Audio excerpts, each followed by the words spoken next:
Hey guys, welcome back to the channel. This time working on an instrument cluster from Land Rover LR3, another one of those. These ones are very common to have what I call the gremlins.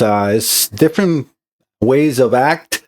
Most of the times when they're really going bad, the car will shut off and it does not start. Then you turn the ignition on and off and the cluster comes back on and the car runs. Sometimes his door locks not working. In his case I think it's like... let me just read because a little hard to read his note. It says climate controls, cycles on and off, hazards, flashing randomly, suspension fault, which that is also part of it. Very common on these clusters. Charles, this is your instrument cluster. He's from North Carolina. All right, so I have now a new boom for my other camera. The other one was a little plastic and hard to adjust. I like it. I think this is going to be very nice, and now I can go a little higher. So let's see if you guys like the view that way. I think well, still looks very white. Sometimes the camera for some reason gets very white, but I guess it doesn't hurt so much. That's the Sony A7S III, and that one does that thing sometimes. So even like you see, it's no light on the room. It kind of like adjusts a little bit when I do that. So we have 237,315 miles. I have the scanner connected as well. So let me get the top down and the screen. So top down. This top down Phoenix. Yep, you got the Phoenix in there. All right, so I have not connected the cluster, and this one seems we don't have the entire vehicle. I need to go manually. We're going to go into European. I like to use the top down. It's the best one to use for these Land Rover's clusters. Let me look for the Land Rover L right here. And then OK. This is a 4.4 V8. Be sure I'm saying that right. It's a 4.4 HSE LR3. All right, we're going to do a manual selection. I usually just, you can pretty much select anything in here. The Range Rover uses the same cluster and everything. I usually just select Discovery 3 and then natural aspirated V8. Again, that's just because I don't have the entire car. I can do that in your vehicle. It will be automatically read the bean. And we will have the bean, the last digits on his bean is 436829. And we will see that until we get into the cluster and we go into ECU information. Remember, the cluster is also considered a module. I can already see a problem on the miles per hour reading 30 with nothing connected. Let me do one time cyclically. I'm going to turn it off. You can see how the rest of the needles, it went finally down.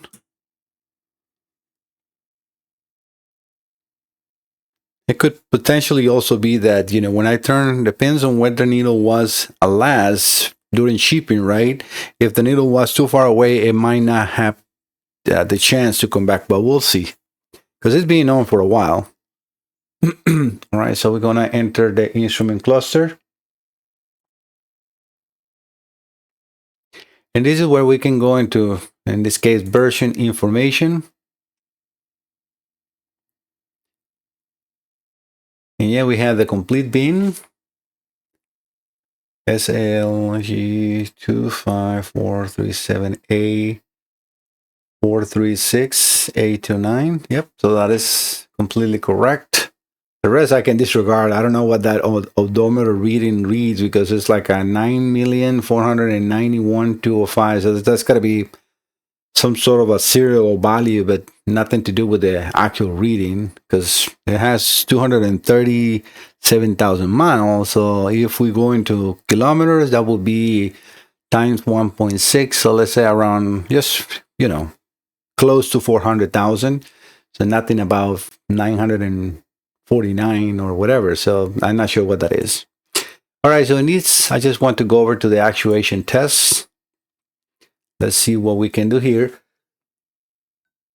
Oh.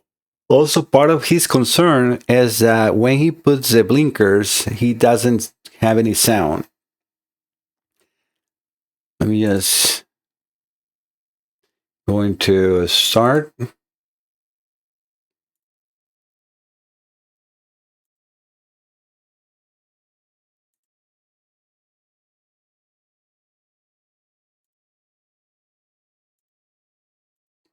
And I'm not sure if I will be able to actually make it sound in here with this. It's only on and off.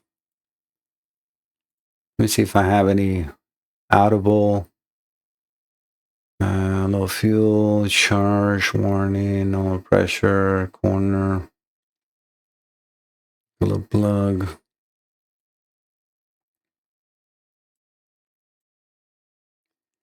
Warning lamp, lamp, lamp, status, status.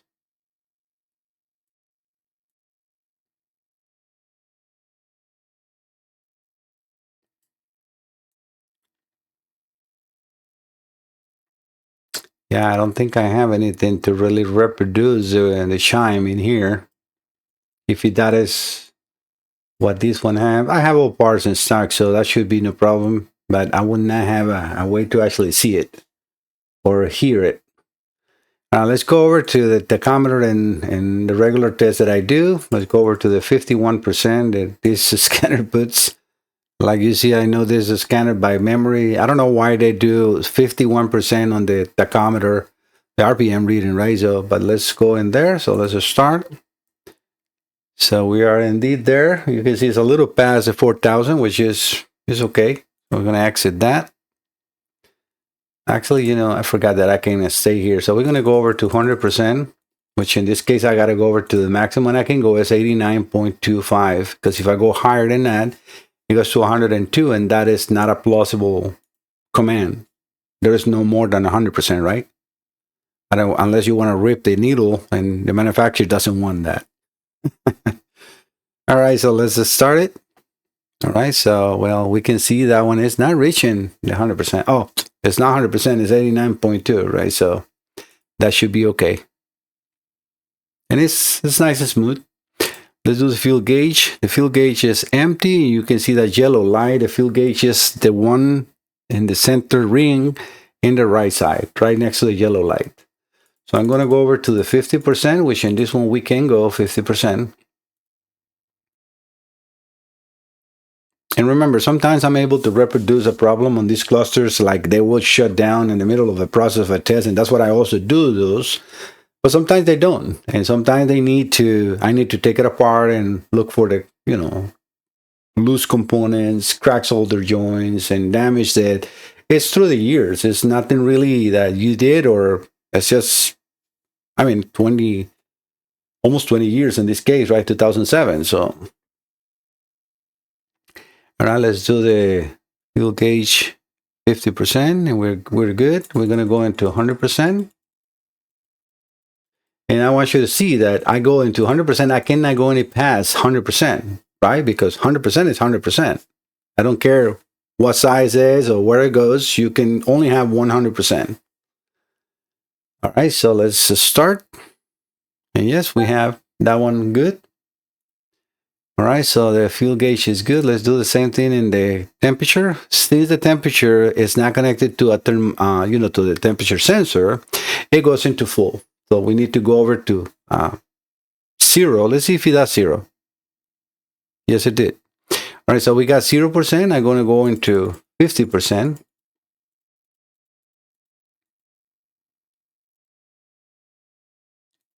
Just looking to see where the positions are. And don't worry, I have already taken pictures of that. All right, so we have that, and it's looking pretty good. I can exit it and see the comeback of the needle, and it's doing it properly. All right, so let's do the speedometer position. We're going to go into 50%. That will be 12 o'clock. That's looking pretty good, right? And let's do the 100%. The reason I go on 100, it's not just for accuracy. I want to see how the needle comes back. I want to see a nice and smooth come back into that needle when I release it. All right, let's see. All good.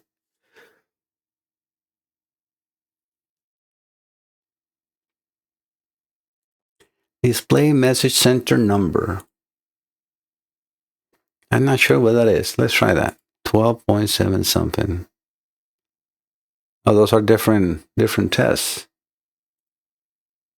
2550, I'm not sure what that is. 38 something.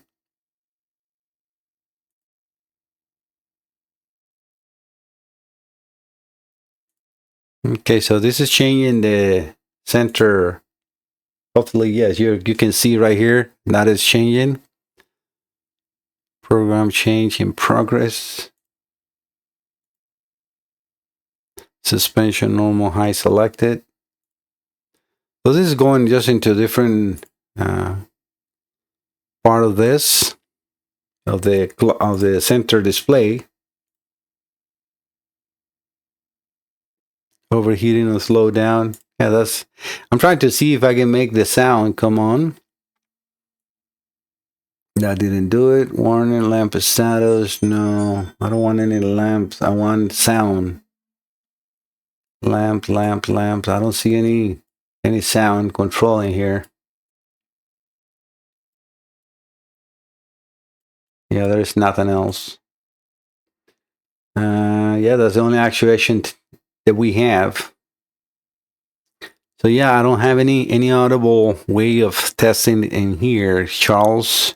So what I'm going to do is I'm going to try to let me see. I will have to go into the wire diagram. So let me find the wire diagrams 1 second, guys.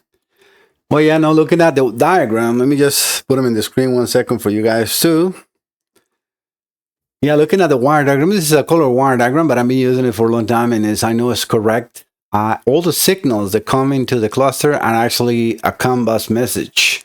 So Charles, there is actually, since the scanner don't have that bidirectional control to do the flashing of the signals, I cannot reproduce that sound here. So I'm going to just replace the circuit that is in charge of that. I'm going to give you an estimate for that part, because that is definitely not a regular or normal repair. But let me see what it is included onto that. Like I said, this is the first time I had this request from a customer on these clusters.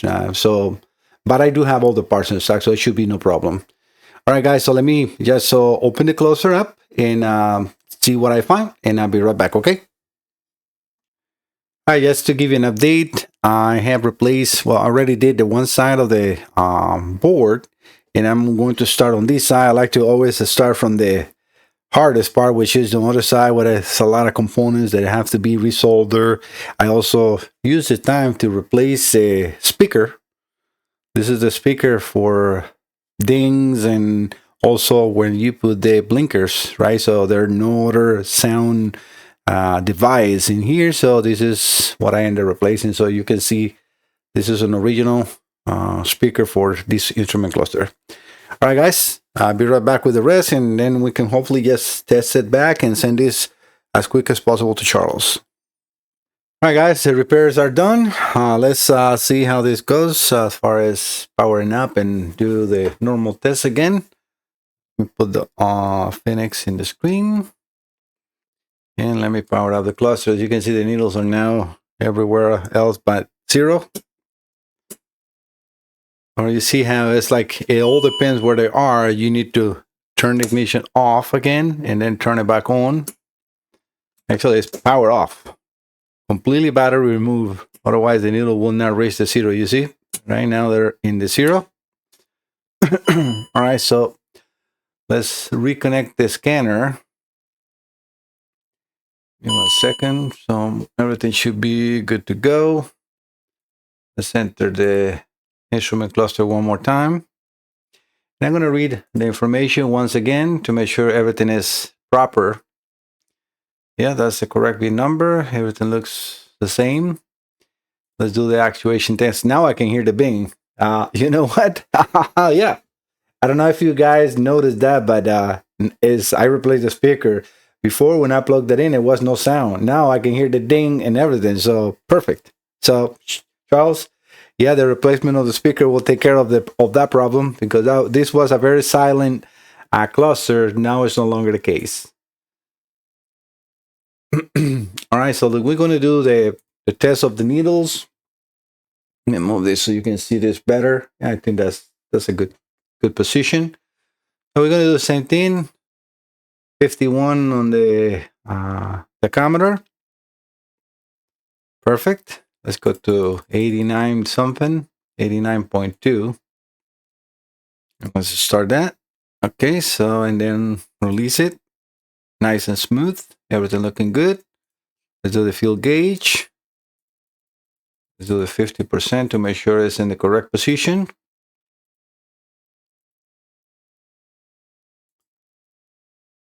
Perfect. Let's go to 100%.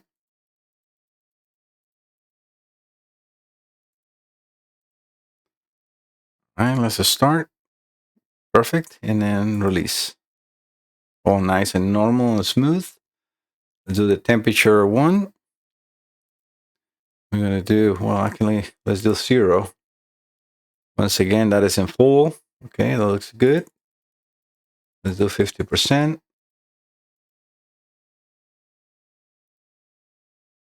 That looks pretty good as well.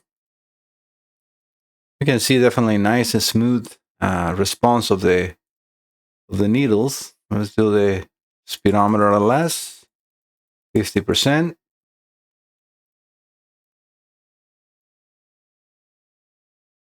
Yeah, that's perfectly at 12 o'clock. Let's do the 100%.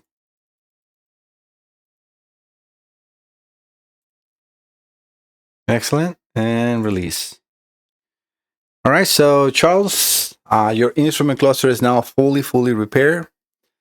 I hope you guys like the content. These are short tests and short repairs. I don't show too much. I already have plenty of videos where I show completely the repair on these clusters.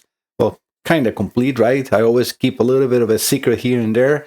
But most of the repairs I show, where I take everything apart, resolder all the resistors on the front, behind this phase, and all the needles. There is a lot of a small resistor to get the solder, cracked solder joints, and those needs to be soldered. So is the connector. I do that. Before I start doing that, I remove the cover and I apply resin remover to release, because in the microprocessor and in the memories, Land Rover used to use kind of like a resin. It's kind of like a brown color resin. There's like a glue. So you cannot solder, you cannot do anything with that. You need to remove it. So what I do is I apply the remover prior to start doing the repairs on the front. So when I come back, I just brush it, clean it. And sometimes I need to apply a little more to keep removing 100% of that, so I can complete now, do a clean solder. I remove the old solder, and I apply a new one with flux and everything. So everything is perfect. I have 0 returns on these clusters. It's 100% success rate. If you have any issues with an LR3, Range Rover, or any cluster that looks like this one, please just contact me and I will be able to help you with everything guarantee. Again, you can read my reviews. Just go on Google and look for Mike Salazar, and also you'll see it's all happy customers. All right, guys, thank you so much. Don't forget to subscribe. See you next time. Bye-bye.